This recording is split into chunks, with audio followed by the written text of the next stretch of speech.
Jordan Peele is a comedian, actor, writer, producer, and acclaimed director. He started his career as a comedian.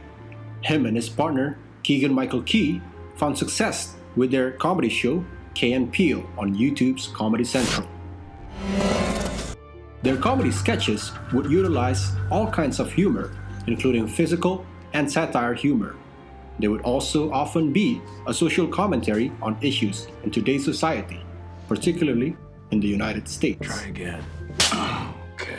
In February 2017, Peele's very first outing as a solo director was on the feature film Get Out. His directorial debut was a critical and box office success, gaining him his first Oscar nomination and subsequent award.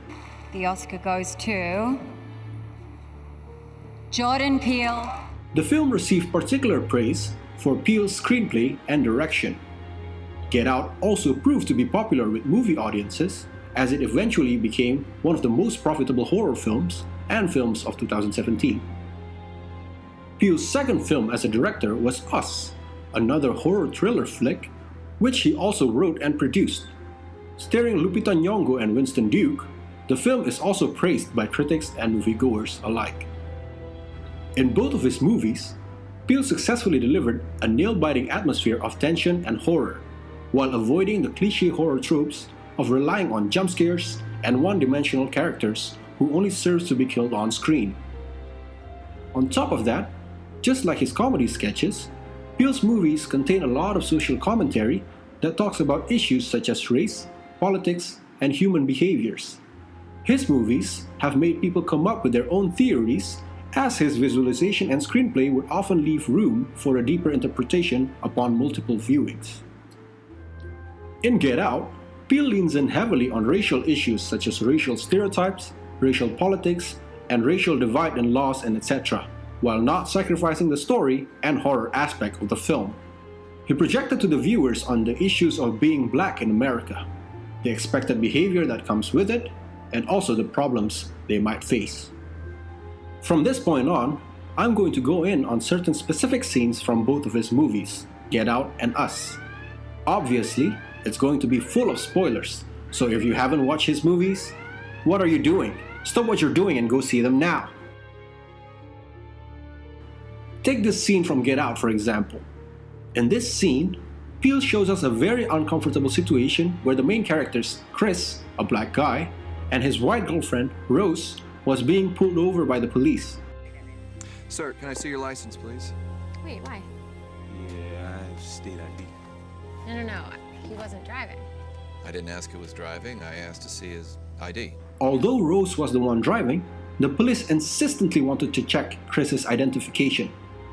It is obvious to the audience that this is a race issue, where police in America would often racially profile black people. Rose then vigorously defend her boyfriend Chris, mentioning the fact that she was the one driving and the police had no right to ask Chris to give his details out like that. On face value, this would be a case where the white girlfriend defends her black boyfriend from stereotyping. But if you break down the scene even further, based on the revelation later on, where Rose and her family was about to take over Chris's body, basically, Rose does not want any trail of Chris's whereabouts, connecting her and her family to Chris. Because if the police manage to look Chris up in the system, his location would be locked and tracked once he goes missing. This is the perfect example of how Jordan Peele masterfully executed the scene talking about race while not sacrificing the story and also amplifying the integrity of the script. Another example would be in the film Us. The whole movie is basically a social commentary on anti-immigration and anti-minority sentiment that is happening in the US today. That is why the movie is titled Us. It can be interpreted as us as in we, or US as in the United States of America. Boom, drop mic, I just blew your mind.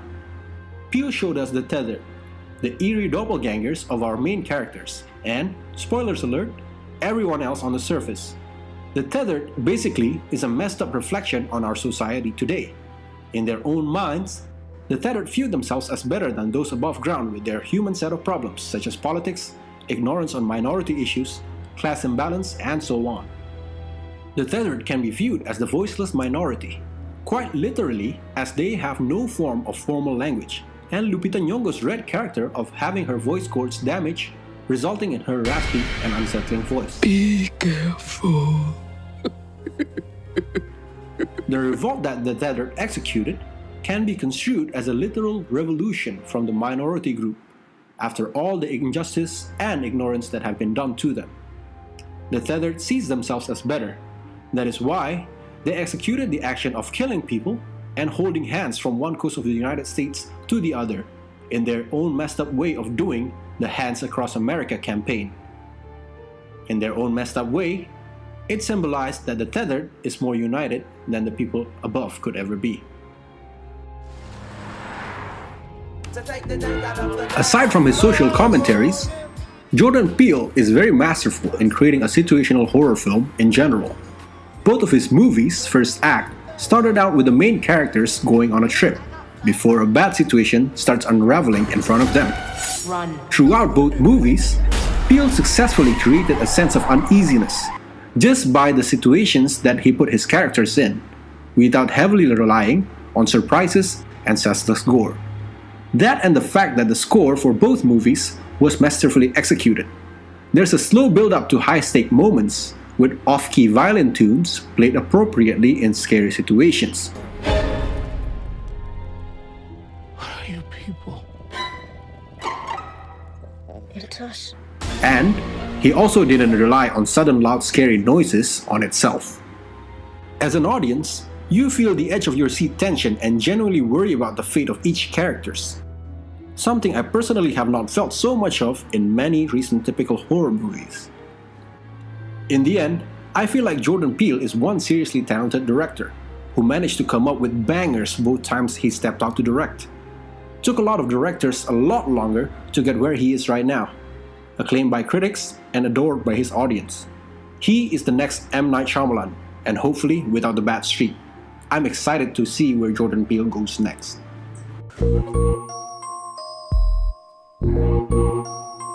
on in, on in, on in.